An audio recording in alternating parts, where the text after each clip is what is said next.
Hagamos un viaje a través del tiempo en la Sagrada Escritura y nos traslademos al capítulo número 24 del Evangelio según San Lucas, el médico amado.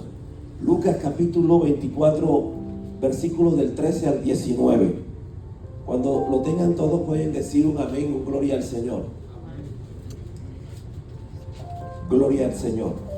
Aleluya. El que lo tenga puede decir un amén, gloria a Dios. Cristo vive, Amén. Cristo sana, Cristo salva y Cristo viene. ¿Cuántos le esperan? Gloria a Jesús.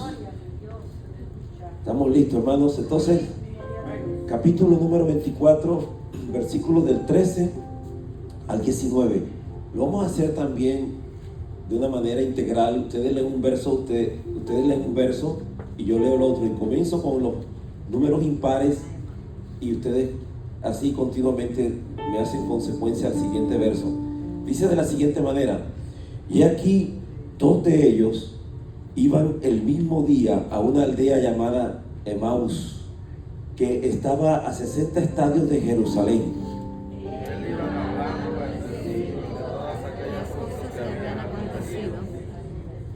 Sucedió que mientras hablaban y discutían entre sí, Jesús mismo se acercó y caminaba con ellos.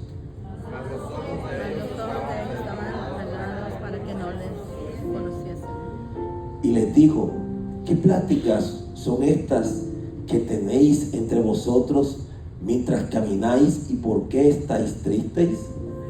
Respondiendo uno de ellos, que se llamaba Cleofas, le dijo: ¿eres tú el único forastero en Jerusalén que no ha sabido las cosas que en ella han acontecido en estos días? Todos. Entonces él les dijo: ¿qué cosas? Y ellos le dijeron: de Jesús Nazareno, que fue varón profeta, poderoso en obras y en palabra, delante de Dios y en todo el pueblo. Que el Señor añada bendición a nuestras vidas a través de su bendita y gloriosa palabra que ha sido leída. Le voy a invitar al siervo, mi hermano, amigo, pastor, mi amigo y hermano Gerardo Mata, que levante una palabra de oración para esta causa en este momento. Amantísimo Padre, gracias Señor, te adoramos Señor, le bendecimos, le damos las gracias porque usted es bueno, es poderoso, Padre mío. Usted quita reyes y pone reyes, Padre, da la sabiduría a los sabios y la ciencia a los entendidos, revela lo profundo y lo escondido, conoce lo que está en tinieblas, porque usted es la luz de nuestras vidas, Padre. Le pidemos, Señor, que obre de esta manera en los corazones, Padre amado, y que su palabra, Señor, penetre en nuestras vidas y que haga efecto. Bendiga al predicador, bendiga a mi pastor, Señor, que va a predicar su palabra, Señor, que esa palabra, Señor, haga efecto en nuestras familias y en nuestras vidas, para que vayamos, Señor, y prediquemos las nuevas al mundo entero, diciendo que usted es fiel y verdadero y que viene pronto, Padre. Gracias, Señor, Padre amado, en el nombre de su Hijo amado, Cristo Jesús poderoso. Aleluya. Amén, amén. Pueden tomar sus lugares, mis amados hermanos. Vamos en esta mañana entonces a titular este mensaje: desviados del propósito divino. Me gusta siempre comenzar diciendo que hace más de 2025 años nació un hombre contrario a las leyes de la vida. Un hombre que nació en un pequeño poblado allá en un lugar llamado Belén de Judea. En su infancia estremeció a un rey llamado Herodes. En su niñez desconcertó a los doctores de la ley. Fue sin formación alguna, se reconoce mucho o poco de sus padres, pero en su edad adulta gobernó el curso de la naturaleza, andando y calmando el mar para dormir. Nunca escribió un libro, y con todas las bibliotecas juntas de este mundo jamás podrían contener más escritos que bajo la inspiración de ese nombre.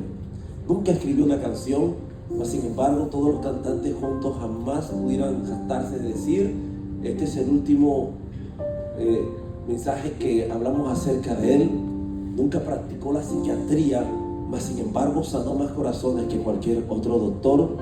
Nunca dirigió un ejército ni enroló a ningún soldado bajo sus filas, pero cualquier rebelde que haya en algún momento resistido se ha acercado a Él sin rendir un solo disparo. El comercio, como hoy, cierra siempre los fines de semana con todo de darle el homenaje, la reverencia y el respeto al que se lo merece. Los grandes estadistas de Grecia, de Roma, han aparecido y han vuelto a desaparecer.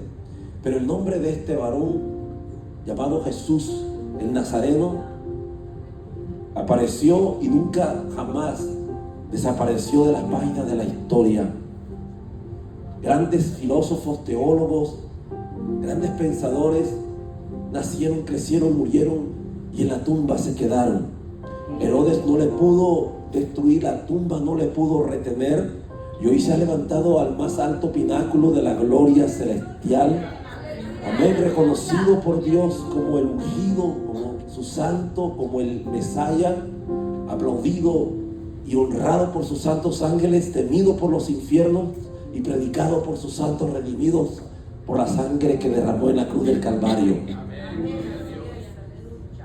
Los grandes hombres como Dan Russell, fundador de la secta de los Testigos de Jehová, nació, creció, murió, pero en la tumba se quedó. Joseph Smith, el fundador de ese movimiento religioso llamado los Mormones, la Iglesia de Jesucristo de los últimos días. Joseph Smith nació, creció, murió y en la tumba se quedó. La fundadora de ese movimiento evangélico llamada Elena de White, fundadora de la denominación adventista del séptimo día, nació, creció, murió, pero en la tumba se quedó. Pero el más grande de todos, amén, el que trajo este mover al mundo de esta esperanza de gloria llamado Jesús de Nazaret, nació, creció, murió, pero al tercer día se levantó al más alto pináculo, al más encumbrado lugar de los santos cielos, y ahora está sentado a la diestra de nuestro Dios Padre, intercediendo por sus santos. Bendito y adorado sea el nombre de Jesús. Vale la pena seguir hablando acerca de Él. Antes de que Él apareciera en el escenario de este mundo, mi querido amigo y hermano, olía a un nocivo y putrefacto olor a muerte. Pero hace 8 días la iglesia, si la historia no nos es infiel, celebraba el día de la Pascua. El domingo, primer día de la semana, se celebraba el día de la resurrección, cuando Jesús salió de esa tumba. Oh, amén, un olor fragante a vida comenzó a emanar por todos esos lugares, por esos cielos.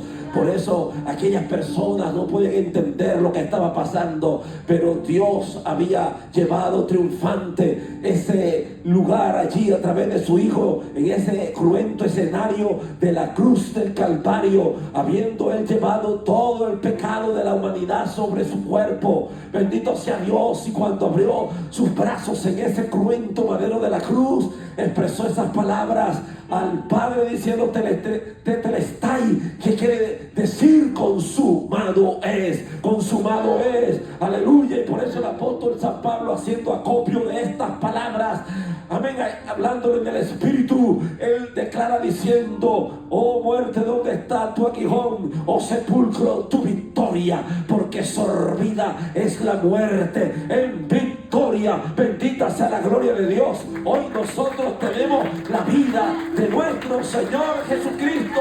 Él dijo: yo soy la resurrección y la vida, y el que cree en mí, aunque esté muerto, vivirá. ¿Cuántos lo creen? ¿Cuántos creen que Jesús resucitó? Por eso estamos aquí, hermanos, porque si no hubiese resurrección, vana hubiese sido la predicación. Amén. Hubiésemos sido los más dignos de conmiseración, de lástima de la gente en el mundo entero. Hubiéramos sido objeto de burla de las personas, de ver a un grupo de cristianos religiosos que se conglomeran en diferentes lugares un día como hoy para hacer una celebración de un servicio a un Dios que nunca resucitó. Pero como sabemos que Jesús resucitó de los muertos, hay esperanza de gloria, hay vida, hay presencia de Dios, hay razones para celebrar. para nosotros hoy poder batir las manos, rendirle una ofrenda de aplauso, amén, para batir las manos y decir gracias te doy, Señor, porque tú, amén, cambiaste mi lamento en baile, porque tú, Señor, me trasladaste de las tinieblas a la luz admirable de tu Hijo amado. Antes nosotros caminábamos errantes por los caminos de la vida, pero el Señor le plació, bendito sea Dios, sacarnos de ese anonimato y traernos a la luz de su Hijo Jesucristo. Entonces hoy vamos a tocar este tópico acerca desviados del propósito divino. Es incomprensible que habiendo introducido este mensaje con lo que hemos hablado en esta mañana acerca de Jesús, de la resurrección, la Biblia menciona en este capítulo 24, versos del 13 al 19, mire, hay que hacer una connotación. El médico Lucas no era parte del grupo de los apóstoles. No sé si usted sabía o no sabía esto, pero el apóstol, el médico Lucas, el evangelista, fue un gran historiador, un hombre que investigó muy minuciosamente acerca de los hechos que acaecieron en los días que sucedieron estas cosas. Pero como él iba dirigido por el Espíritu Santo de Dios, sincronizó de la misma manera como los otros evangelistas, como Mateo, Marcos y Juan. Por eso se le conoce a estos evangelios como los evangelios sinópticos. Son, amén, versiones que se parecen unas con otras, aunque uno le da cierta retocada, un perfil o una manera de poderlo presenciar o apreciar de acuerdo a su opinión. Como Mateo, él de alguna manera se fija en algunos aspectos que no lo describe Marcos. Marcos es más concreto, más específico, y así sucesivamente. Pero Lucas, el médico, él se tomó el tiempo de escribir situaciones que la verdad es digno de admiración, y eso se lo podemos atribuir al glorioso Espíritu Santo del Señor, porque la Biblia dice que ninguna escritura, amén, es de interpretación privada de acuerdo a los hombres, de un razonamiento humano, sino que el Espíritu fue el que la inspiró. Toda escritura es inspirada por Dios y es útil para enseñar, para corregir, para redarguir, a fin que todo hombre sea preparado para toda buena obra.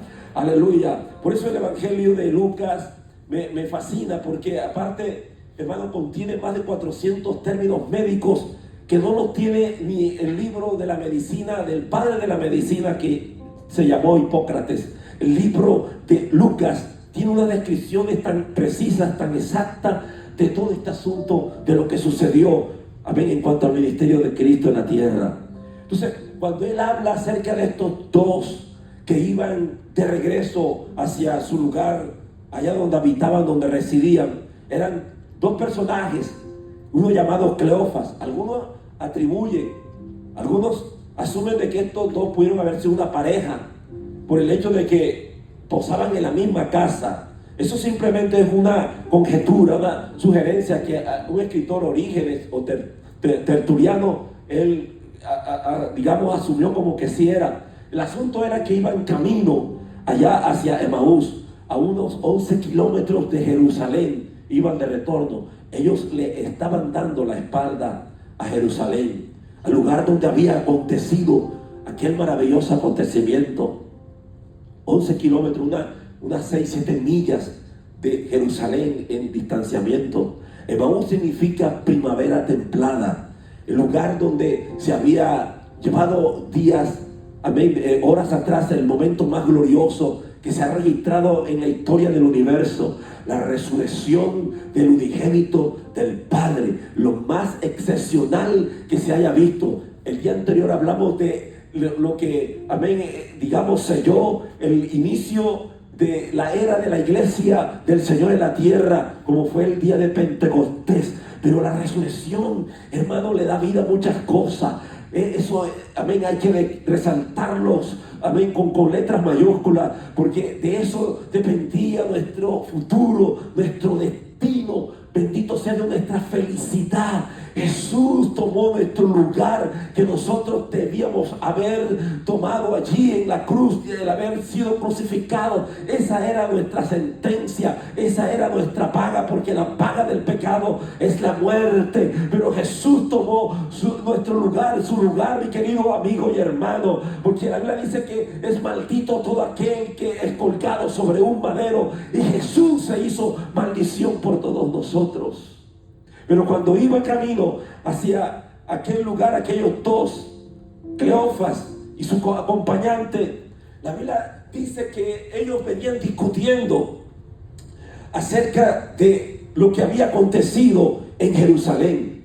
Era algo que no podían comprenderlo. Yo me quiero imaginar, quiero tratar de entender, mientras estos dos, que les tomaba unas 3-4 horas a pie, llegando desde Jerusalén allí a ese lugar, a esa aldea pequeña de Emaús, era suficiente tiempo para estar debatiendo el asunto de lo que había sucedido horas atrás. Ellos quizás pudieron haber sido personas cercanas al Señor, pudieron haberle amado, pudieron haber estado muy cerca a los momentos cuando Jesús se manifestó al mundo, cuando Él llevaba a cabo esos milagros, esas intervenciones de sanidad entre la gente. Ellos pudieron haber estado allí muy cerca como personas que ya eran parte entre sus seguidores. Pero esta parte, hermanos, les era desconocida, que era necesario que el Hijo del Hombre padeciese de los hombres, que era necesario que Él tuviera que morir y ser llevado por sus enemigos y haber sido llevado al madero, crucificado de la forma más terrible como lo describe las profecías. Pero sus ojos estaban vendados. Entonces ellos en el camino, algunos de ellos quizás estaban en una postura de decir, para mí es incomprensible cómo pudo haber pasado esto. Teníamos la esperanza de Israel puesta en este hombre, era la luz de Israel, era el libertador que esperábamos nosotros, porque los judíos siempre estaban con el afán, con el deseo de querer esperar a un libertador que los liberara de la opresión del yugo romano. Y esto no fue lo que precisamente pasó en ese momento. Ellos vieron, contemplaron a aquel al que habían seguido por algún tiempo allí crucificado sobre un madero, y después haberlo confirmado estando allí él metido en una cueva, sellado con una piedra grande en aquel lugar, cuando vieron esa tumba. Por eso parecía ser que toda la esperanza, todo, digamos, la ilusión que ellos portaban, que traían, se estaba desvaneciendo terriblemente. Habían abandonado, entonces, como que da la impresión que habían abandonado todo de lo que habían en algún momento se habían aferrado, y estaban allí discutiendo. Esto era todo, esto era lo que teníamos que nosotros esperar que pasase. Así nos enseñaron los profetas acerca de Él. Esto era, aquello que nosotros quizás no podíamos entender, que nos hablaba que el Hijo del Hombre sería llevado por los hombres a ese lugar, pero que no esperábamos que ese iba a ser para Él su final. Hay muchas personas que en algún momento de la vida sienten que algo está pasando, parece que hay una decepción terrible por una prueba que les ha sobrevenido. Hay personas que no han podido comprender, hermanos amados, los procesos por los que Dios muchas veces nos somete a cada uno de nosotros. Hoy se usa la palabra proceso, pero la Biblia habla de pruebas. Dice, que no os entristezcáis cuando os halléis en las diversas pruebas. Amén, aleluya, porque dice el Señor que la prueba de vuestra fe en vosotros produce paciencia. Hay muchas personas que rápidamente se desaniman, se desalientan, porque, hermano, a veces no nos esperamos que nos sobrevengan este tipo de ataques, este tipo de situaciones, de circunstancias que nos son ajenas. Pero es necesario que todas estas cosas pasen en nuestra vida para que Dios empiece a formar en nosotros un carácter de acuerdo a su Hijo Jesús, para que Cristo sea formado en nosotros. Aleluya. A veces hemos nosotros recibido un evangelio muy light, un evangelio muy superficial, que pensamos que todo es bendición, que pensamos que todo es prosperidad. ¿Cómo te encuentras, hermano? Pues bendecido, prosperado y en victoria. No digo que eso no sea bueno, pero no es lo más esencial. Es necesario que todos los que creemos en el Señor pasemos por diversidad de aflicciones. Es necesario, dice la Biblia, que el justo padezca aflicciones. Muchas son las aflicciones del justo, mas de todas ellas nos librará Jehová.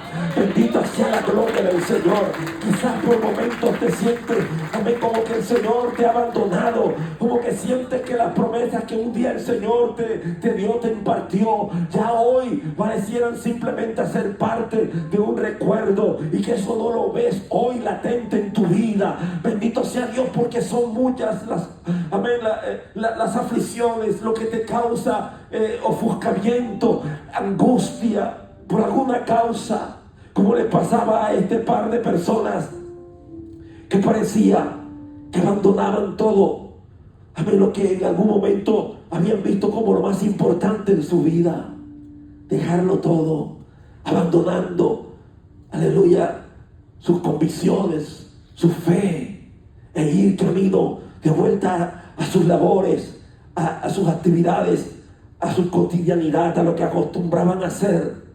No podían encontrar una explicación.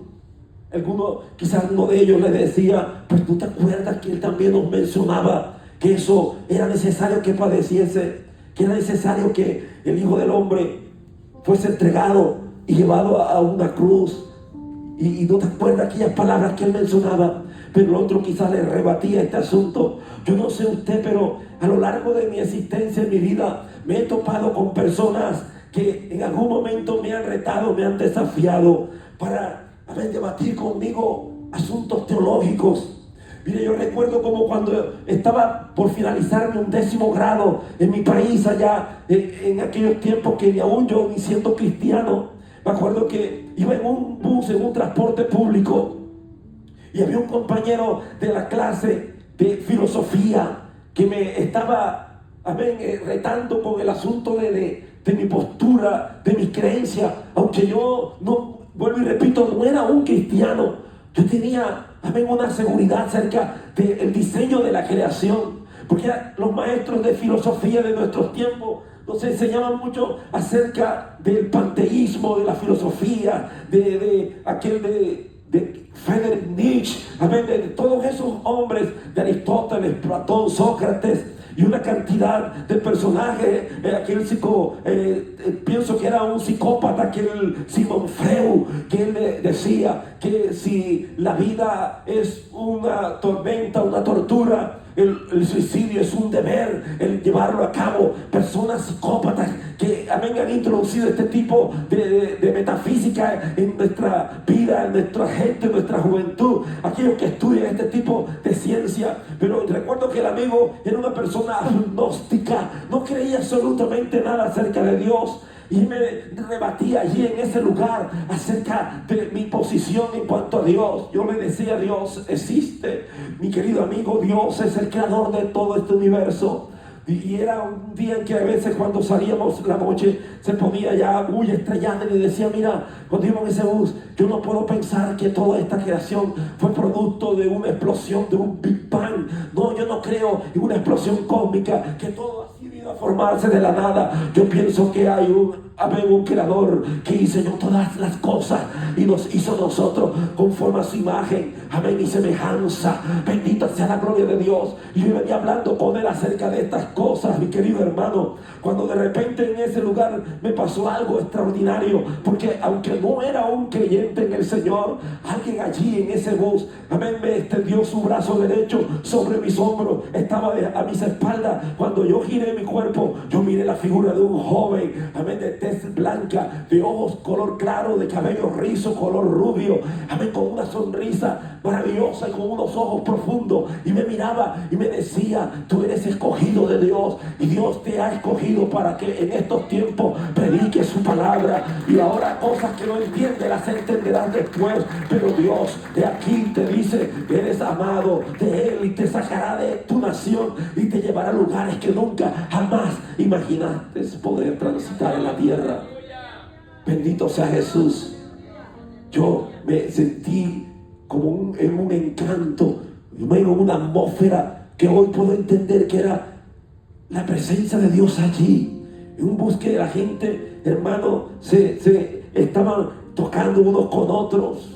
La gente allí en ese lugar, en ese bus de transporte público, estaba tan atestado de gente, pero no pude en ese momento percibir lo que estaba pasando a mi alrededor, solo lo que estaba aquella persona hablándome. Me quedé como cautivado, mi atención giró en torno a eso, aunque yo no era un creyente en Dios.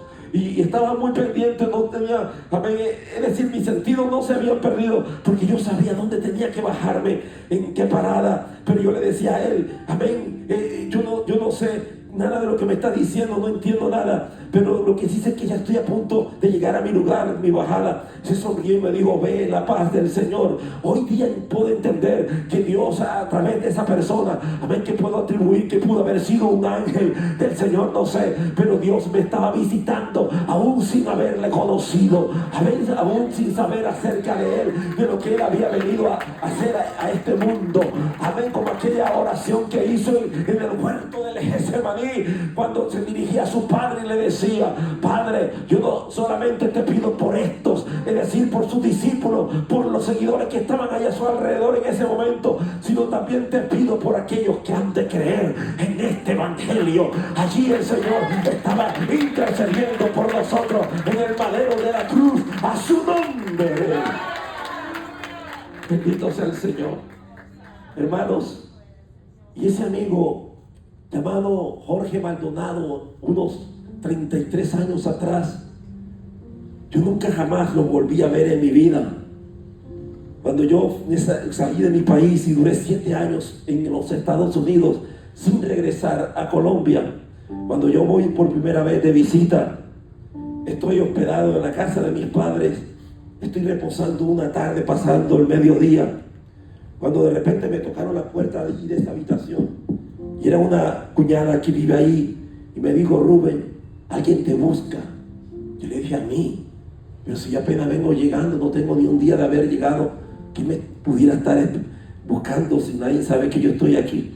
Bueno, alguien me dijo que te conoce y te está buscando y está en la puerta. Cuando yo fui a ver quién era, yo no lo podía creer. Era el muchacho, el compañero de clase que un día había tenido con él ese tipo de desafío en aquel bus, hablando acerca de Dios, que él era completamente agnóstico, ateo. Yo nunca diré que hay personas ateas, sino necias, porque dice el Salmo 14, dice: el necio en su corazón no hay Dios. Oiga bien, porque se amotina la gente y los pueblos hablan cosas vanas. Cuando él me vio, me dijo: Rosales, ¿se acuerda de mí? Yo le dije: claro, por supuesto, tú eres Jorge Maldonado. Y de pronto, cuando lo miré diferente, me dijo estas palabras: Rosales, vengo aquí, alguien me supo decir que estás por aquí de visita, pero vengo aquí porque te tengo que decir que ahora hago parte de los tuyos. Ahora también yo soy un creyente de Dios, porque Dios se reveló a mi vida y entregué mi vida a Cristo. Me digo, yo estaba a punto de irme, porque como era ateo, de esa gente comunista, estaba a punto para enfilarse a ir a prestar servicio, primero a prepararse allá a la Unión Soviética, porque todavía existía eso de la Unión Soviética, la cortina de hierro, y regresar y hacer parte de los grupos subversivos de Colombia. Pero me dijo: pero Dios cambió el chip de mi vida. Y cuando yo me estaba enlistando para eso, el Señor me dijo: tú no vas a ninguna parte y ahora me vas a servir. Hermanos amados, Dios hace cosas extraordinarias. Aleluya. De un debate que un día hubo en un bus urbano de transporte público, Dios cambió, transformó el corazón de una persona que se decía no creer en Dios. Estas personas, cuando iban camino de Maús, el uno al otro, el uno reprendía al otro, el otro le rebatía. Dice que discutían entre sí acerca de los acontecimientos que habían sucedido allí en ese lugar, en Jerusalén, a las afueras de ese lugar en donde habían puesto los restos del Señor. Hermanos, Jesús estuvo allí, es cierto, en ese lugar. Dice la Biblia que José de Arimatea, que era un hombre influyente, que era rico, él tenía esa pequeña heredad, ese lugar que había él adquirido, y Jesús, amén, recibió el beneficio de recibir prestado ese lugar. Mire, el estar en una tumba Esto quiero que usted se lo lleve presente, amigo, hermano querido, en esta preciosa mañana. Cuando nosotros hablamos de tumba, esto es algo que suena como macabro, escalofriante. Pocas personas quieren que se hable muy poco acerca de este asunto. La gente le tiene temor cuando se habla acerca de lo que es el morirse. Oiga bien lo que es estar en un momento a punto de partir hacia la eternidad. Uno ve a veces en los lugares, en los hospitales, a las personas cuando no conocen del Señor, le ve una cara a uno de angustia, porque saben que no tienen esperanza, no saben qué pasará después de pasar al otro lado, de esa transición que hay al momento de morir. Pero quiero decir que así como sucedió que esa tumba donde habían puesto los restos de Jesús era prestada, también quiero decirles a ustedes, hermanos queridos, que el estar en una tumba no significa quedarnos allí para siempre.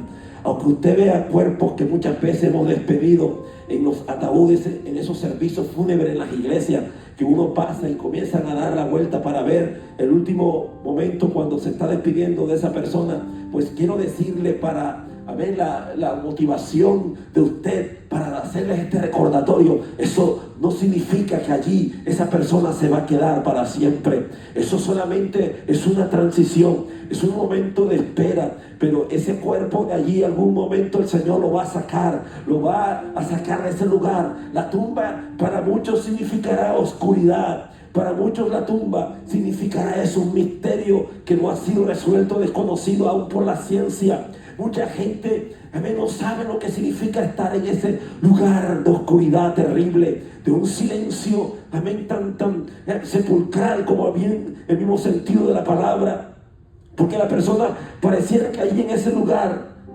allí se fuman, se extinguen todos los deseos que pudo haber deseado en esta tierra.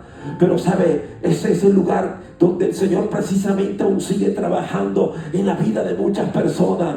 Amén. Muchas veces tu vida tiende a ser como una tumba. Te encuentras en una situación así, desesperante, no ves luz por ningún lado. Pareciera que estás encerrado en un lugar hermético, en un lugar sin esperanza. No haya salida, no haya la luz al fondo de ese túnel. No hayas, amén, en quien puedas levantar una voz para que te ayude, para que te auxilie. Alguien quien te puede escuchar. Quizás te sientes así atrapado, cautivo en medio de esa circunstancia, de esa situación.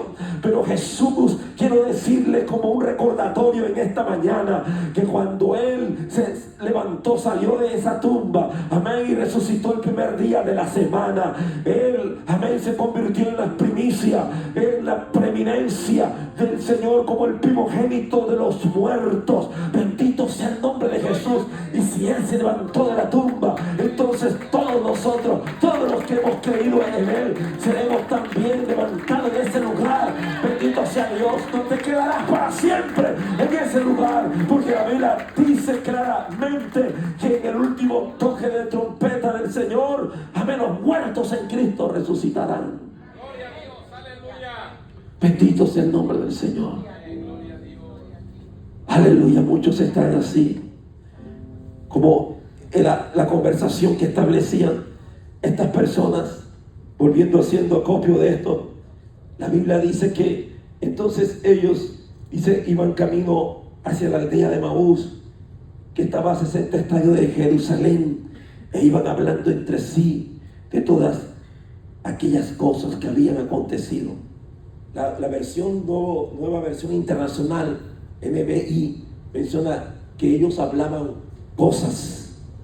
Mire, hermano, en una conversación entre dos personas pueden muchas personas hablar muchas cosas. Ya hay tantas conversaciones que se mueven todos los días en el diario vivir. Las personas que acostumbran a estar allí parlotando con la comadre, todos los días hablan que si la situación de la casa, que el marido, que el trabajo, que la economía, que Donald Trump, que las deportaciones, ¿verdad? Que sí, hablan de muchas cosas, hablan de los hijos que están en rebeldía, que ya no quieren venir a la iglesia, que en la iglesia no me siento contenta porque no me toman en cuenta, que estoy queriendo a gritos decir aquí estoy, yo estoy al servicio, en que puedo servir, pero no me toman en cuenta. Hay muchas cosas que la gente habla todos los días, hermanos. Bendito sea Dios. y se sienten a veces cosas cuando nosotros estamos rodeados y problemados en situaciones como las que vivieron estas personas allá que iban camino a Emaús. Se siente angustia, desesperación, se siente que nos trastornamos, que nos desubicamos, que perdemos el norte, no hallamos qué hacer, porque como no estamos acostumbrados a lidiar con este tipo de situaciones, porque mire que se siente cómodo cuando todo está bien, cuando los hijos gozan de excelente salud, cuando usted tiene un trabajo estable, cuando le da la manutención a la familia que usted, amén, está acostumbrado a brindarle, cuando viene de visita a la familia y usted puede viajar, tiene tiempo para hacer, amén, un tiempo de esparcimiento con la familia. Qué bonito, qué bello es cuando usted puede tener la dicha de gozar de bien, de tener una casa propia que con esfuerzo y sacrificio pudo adquirir el carro 0 millas. Qué bendición cuando todas esas cosas vienen a nuestro diario vivir. Pero qué terrible, qué tremendo que cuando a ver las cosas salen todo al contrario, cuando hay adversidad, cuando uno abre la refrigeradora y ya no hay nada de lo que uno proveerse, las despensas están vacías, de repente aparece una que otra epidemia, el niño se enferma, estamos nosotros a un borde de colapsar de nuestra confianza en Dios. Hay una disputa, hay un debate, hay una discusión entre esposo y esposa. De pronto uno de los dos se aferra más a la fe y le dice: esto un momento solamente, va a pasar esto, pero no te preocupes, mi amor, que Dios tiene control de todas las cosas. Pero el varón, aleluya, escúcheme bien, escúcheme, ahora va a aplaudir, hermano. Y el varón de pronto, por estar más allá metido en asuntos de trabajo, quizás su tiempo está menos, amén, digamos, invertido en un momento de intimidad con Dios, de oración. Quizás no tiene esa fe como la esposa, que está más dedicada ahí al hogar, y el esposo de pronto cuando ve una situación así, que los hijos se enferman, son pequeños, y de pronto ella le toma la temperatura y está más de 103 grados de temperatura. De pronto hay una verdad que es relativa, y eso no es tema de discusión.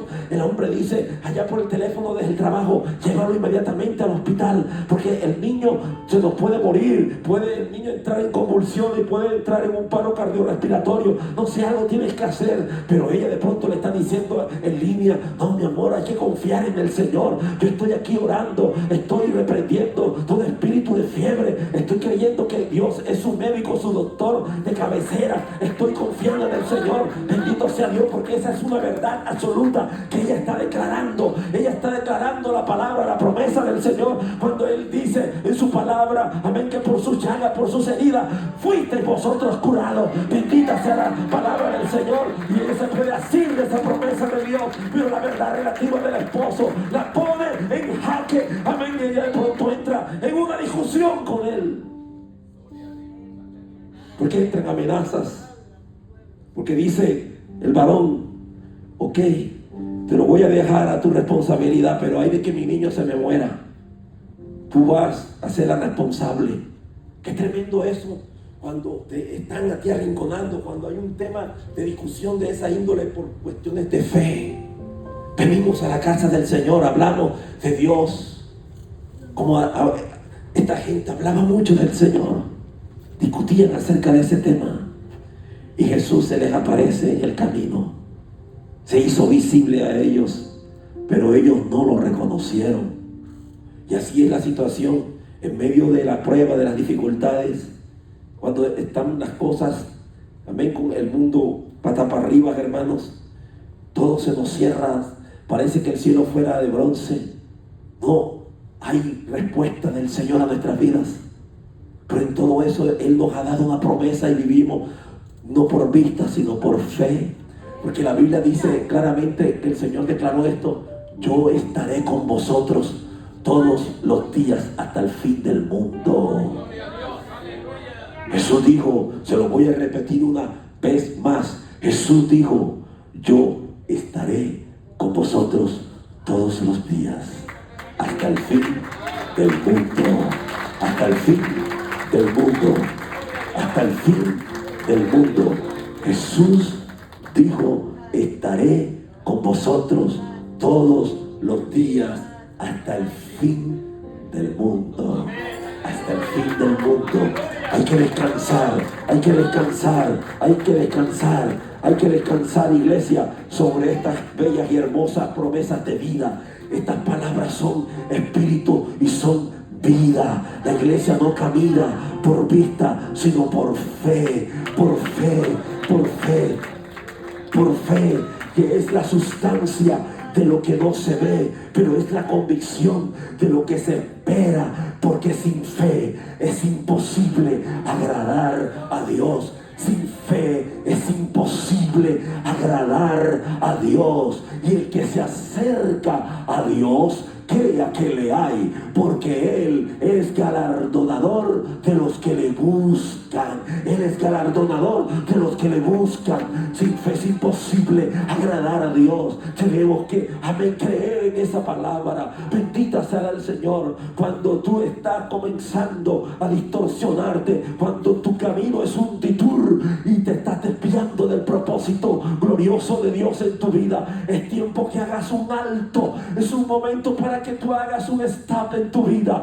Oiga bien, y te des cuenta que el GPS te está desviando del propósito del Señor. Amén. Pero cuando tú depositas tu entera confianza en el Señor, como dijo el apóstol San Juan, esta es la confianza que tenemos para con Él, que si alguna cosa hemos de pedir de acuerdo a su voluntad, Él lo va a hacer. Él lo va a hacer. Él lo va a hacer. Él lo va a hacer. Aleluya, dígaselo al que tiene a su lado. Él lo va a hacer. Porque la fe no es un don nuestro, es un don de Dios. Y la fe es como un one way que te va a llevar directamente a la presencia del Señor. Es inequívoca. Es el mejor GPS que hay para acercarte a Dios. Por fe, hermanos. Los antiguos conquistaron reinos, apagaron fuegos impetuosos, taparon bocas de leones, conquistaron reinos. Bendito sea Dios por fe. Aleluya. Abraham ofreció en sacrificio a su hijo Isaac allí en el monte Oreb. Y cuando llegó un momento de que el muchacho dijo: Padre, ya el altar está listo, ahí está la leña, pero ¿dónde está el cordero del sacrificio? Él le dijo: Jehová Jireh, que quiere decir Dios proveerá. Bendito sea Dios. Y cuando tenía el muchacho en el altar y que estaba a punto de tomar el cuchillo y degollarlo, la mano del Señor lo detuvo y le dijo: Abraham, Abraham, detén tu mano, por cuanto has creído y no me has rehusado a entregar a tu único hijo para ser sacrificado. Por tanto, yo te bendeciré. Aleluya, te bendeciré. Te bendeciré. Por fe, Abraham le dijo a aquellos, amén, criados, esperados aquí, porque vendremos, regresaremos y adoraremos. ¿Con quién subió él a la cumbre de ese collado del Oreb, hermanos? Con su hijo Isaac. Él creía que Dios algo iba a hacer. Al momento, por fe, le fue contado por justicia y no se negó a hacer lo que Dios le dijo que hiciese. Por fe, mucha gente del pasado hicieron grandes obras portentosas porque le creyeron al Señor. Pero estos dos iban camino a Emaús y Jesús iba con ellos y no podían discernir, no percibían que Él estaba ahí con ellos. Yo no sé si a usted le pasa eso, pero Dios nunca te ha dejado solo. Tú puedes estar pasando, hermano, la seca y la meca. Puedes estar pasando situaciones difíciles en tu vida, que tú perdiste a un ser querido, que están a punto de mandar una carta hace poco de deportación, amén, de migración, del sistema de federal que se está encargando de estos asuntos. Algo puede ser que se está saliendo de tus manos, de tu comodidad, pero no te perturbes, no te sientas solo en esto. Dios está a tu lado, te está hablando, te está susurrando a tus oídos, te está diciendo qué cosas, dime qué cosas. Cuando aquí aquel hombre le dijo: eres el único forastero que no sabe lo que ha sucedido allí en esa ciudad de Jerusalén. Y Jesús le dijo: ¿qué cosa? ¿De qué cosa me estás hablando? ¿Qué situación hay de la que Dios no pueda tener control en tu vida? Algo quisieras tú estar gritándole al Señor que está sucediendo en tu ser interior, pero Dios te está diciendo: hijo, hija mía, ¿qué cosa? ¿Qué es lo que te perturba? ¿Qué es lo que te hace perder la paz? ¿Qué es lo que te intranquiliza? Dime, ¿qué es lo que te hace falta? ¿Qué cosas? ¿Qué cosas? Son muchas cosas las que nos hacen desestabilizar nuestras emociones, nuestra vida, nuestra comunión con Dios. Pero quiero decirte que Jesús va caminando contigo en todo momento. Él nunca te suelta de sus manos. Él nunca te ha soltado de sus manos. Bendito sea mi Cristo. Aleluya. Sucedió que mientras hablaban y discutían entre sí, Jesús mismo se acercó y caminaba con ellos. Mas los ojos de ellos estaban velados para que no le conociesen. Qué increíble. Qué increíble. La mujer samaritana, ella pensaba, dentro de sus buenas intenciones, pensaba que ella estaba haciendo lo correcto. Hermano, por buenas intenciones no se gana el cielo. Hay mucha gente que a boca llena dice: yo conozco al Señor. Y Jesús le dice a la samaritana: vosotros adoráis lo que no conocéis. Mucha gente aún todavía no ha logrado conocer al Señor tal cual es. Vosotros adoráis a lo que no conocéis, mas los judíos adoramos al Dios verdadero, al Dios de nuestros padres. Ustedes dicen que aquí en este monte de Moriah es donde se dice que hay que adorar por la historia. Mujer, le dijo Jesús, ha llegado la hora es cuando los verdaderos adoradores no solamente adorarán ahí en Moriah, sino en Jerusalén, sino en todo lugar de la tierra. Porque el Padre adoradores busca, verdaderos adoradores que la adoren en espíritu y en verdad. Damos gloria al Señor, hermanos. Damos gloria a Dios. Damos gloria a Dios. Damos gloria a Dios. Damos gloria al Señor. Alabanzas al Cordero de Dios. Ella dice que le conocía, pero vivía una vida de inmoralidad terrible. Practicaba pecado de adulterio, de fornicación. Ella no podía discernir cómo estaba su vida delante del Señor. Hay muchas personas que no pueden todavía entender que están atrapados, hermanos, en sus rituales, en sus tradiciones, en sus costumbres, pero dicen que creen en Dios. Sí, hay mucha gente que cree en Dios, pero es diferente escuchar decir: una cosa es creer en Dios y otra cosa es creerle a Dios. Creerle a Dios. Porque hasta los demonios creen y tiemblan. Amén. Creen y tiemblan. Hay mucha gente que son creyentes que solamente creen, pero no tienen el más mínimo respeto hacia Dios. Los demonios tiemblan. Y el Señor, hermano, dice que los hombres que le aman, que le sirven de corazón sincero, saben, amén, vivir una vida piadosa, humilde delante del Señor. Estos no podían, no entendían lo que yo estoy terminando. Amén. Dice que respondiendo uno de ellos, que se llamaba Cleofas, le dijo: ¿eres tú el único forastero en Jerusalén que no ha sabido las cosas que en ella han acontecido en estos días? Entonces él les dijo: ¿qué cosas? Como que si se le escapa algo al Señor. Y ellos le dijeron: de Jesús Nazareno, que fue varón profeta y poderoso en obra y en palabra delante de Dios y de todo el pueblo. Y como le entregaron los principales sacerdotes y nuestros gobernantes a sentencia de muerte, le crucificaron. Pero nosotros esperábamos que Él era el que había de redimir a Israel. Y ahora, además de todo esto, hoy es ya tercer día que esto ha acontecido. Miren, parecía como que ellos hubieran defraudado.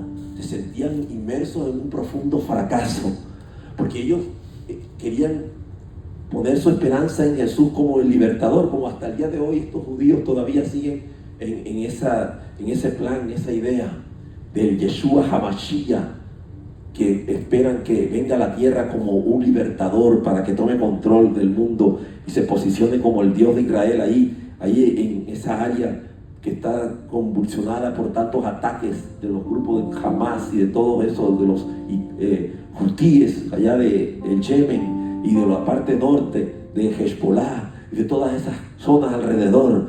Eso es lo que esperan, están en eso, están ya hablando de la construcción del tercer templo. Esto es lo que esperan ellos, al Cristo que despreciaron hace más de 2000 años y que nosotros lo hemos recibido en nuestro corazón. Amén, porque hay algo que me llama poderosamente la atención. Ya voy terminando, hermano, y es que en la historia de Israel en estos tiempos hay algo que yo he notado en entrevistas, en documentales de personas que hacen ese tipo de reportes allí en esa tierra. Un día alguien venía con micrófono en mano y le preguntaba a los judíos, a los residentes de la propia nación de Israel: ¿has escuchado tú acerca del capítulo 53 de Isaías? ¿Has leído tú Isaías 53? Y toda la mayoría dicen que no, que eso ha sido como un tabú, que está prohibido determinantemente por los líderes, por los rabinos, por todos estos grupos, este aparato religioso que hay en ese lugar. Y es que no le conviene a esta gente, porque hay una manera descriptiva del capítulo 53 de Isaías, cuando dice: ¿quién ha creído a nuestro anuncio? ¿Sobre quién se ha manifestado el brazo de Jehová? Subirá delante de él como un renuevo, como raíz de tierra seca, sin parecer alguno, despreciado y menospreciado entre la gente, varón de dolores, experimentado en quebranto, como que escondimos de él el rostro. Oh, amén, dice la Biblia: sin parecer alguno, sin hermosura para desearle, pero ciertamente él llevó todas nuestras enfermedades y sufrió todos nuestros dolores. Molido fue por nuestras rebeliones y el castigo de nuestra paz fue sobre él, mas por sus heridas fuimos nosotros curados. Ese es el Mesías que verdaderamente tenía que venir al mundo para morir sobre un trágico y cruento madero de la cruz. Y es lo que no han entendido esta gente que vive allí en ese lugar. Bendita sea la gloria de Dios. Es el Cristo que nosotros estamos predicando, el Cristo que yo predico, mi querido amigo y hermano, amigo de mi alma. No, amén, habita en la piedra muda, ni en el frío metal, ni en el lienzo plasmado por el artista. No habita en templos hechos por manos de hombre. Él no habita en el crucifijo colgado en el pecho del religioso. Él habita en un corazón que le cree, en un corazón, amén, contrito y humillado, en un corazón obediente, en un corazón crédulo que sabe por fe aceptar el plan de salvación. Aleluya, y vive en santidad para Dios. Ese es el Cristo que está aquí en esta hora de la mañana. Bendito sea el nombre del Señor. Y como no hallaron su cuerpo, vinieron diciendo que también habían visto visión de ángeles que le dijeron que él vive. Y fueron algunos de los nuestros al sepulcro y hallaron así como las mujeres habían dicho, pero a él no le vieron. Entonces él les dijo: oh insensatos y tardos de corazón para creer todo lo que los profetas han dicho. ¿No era necesario que el Cristo padeciese estas cosas y que entrara en su gloria? Y comenzando desde Moisés y siguiendo por todos los profetas, le declaraba en todas las escrituras lo que él les decía, lo que de él decían. Y llegando a la aldea a donde iban, porque eran como 3-4 horas de diferencia, hermano, como que dice, y él hizo como que iba más lejos, mas ellos le obligaron a quedarse, diciendo: quédate con nosotros, porque se hace tarde. Ahí me hace esto un recordatorio de pensar aquel hermoso canto que dice: divino compañero del camino. Aleluya. Y dice, cuando dice quédate porque se hace tarde y el día ya ha declinado, entró pues a quedarse con ellos. Y aconteció que estando sentado con ellos a la mesa, tomó el pan y lo bendijo y lo partió y les dio. Entonces le fueron abiertos los ojos y le reconocieron, mas él se desapareció de su vista. Y se decían el uno al otro: ¿no habían nuestros corazones en nosotros mientras nos hablaba en el camino y cuando nos abría las escrituras. Y levantándose en la misma hora, se volvieron a Jerusalén y hallaron a los 11 reunidos y a los que estaban con ellos, que decían: ha resucitado el Señor verdaderamente y ha aparecido a Simón. Y entonces ellos contaban las cosas que les había acontecido en el camino y cómo le había reconocido al partir el pan. Ese es el Cristo que yo predico, que calma los vientos y la tempestad, que echa fuera demonios y que sana a los enfermos y que está aquí en esta mañana. Oh, gloria a su nombre. Yo le invito a que cierre sus ojos en este momento, porque así como se le apareció a los dos que iban camino de Emaús, también se le puede aparecer a usted en esta preciosa hora, mi hermano querido. Amén. ¿Quién eres tú? Amén. Dentro de la historia que hemos narrado en esta mañana, ¿dónde estás tú dentro de toda esta historia? La iglesia, por favor, incline sus rostros. Mientras usted está orando, le voy a hacer extensiva una invitación muy, muy especial. Créame que a mí me fascina cuando llego a este momento, porque tengo el privilegio y el gran honor, como un edecán, de presentar a los pies de Jesús una vida que pueda decir hoy: yo quiero entregar mi corazón a Cristo Jesús. Si hubiese alguien en esta mañana que ha entendido este mensaje, amén, de que no te vuelvas atrás, no te desvíes del propósito del Señor. No todo se ha acabado, no todo se ha terminado. Hay un plan de Dios para tu vida. La tumba está vacía, la piedra fue rodada, la muerte y la tumba Dios la ha llevado a cabo a través de los años, con el hecho de que te quedes allí para siempre. Una tumba no es para eso. Muestra de eso, de lo que nosotros, amén, experimentamos, es que si Cristo también resucitó, nosotros resucitaremos juntamente con Él.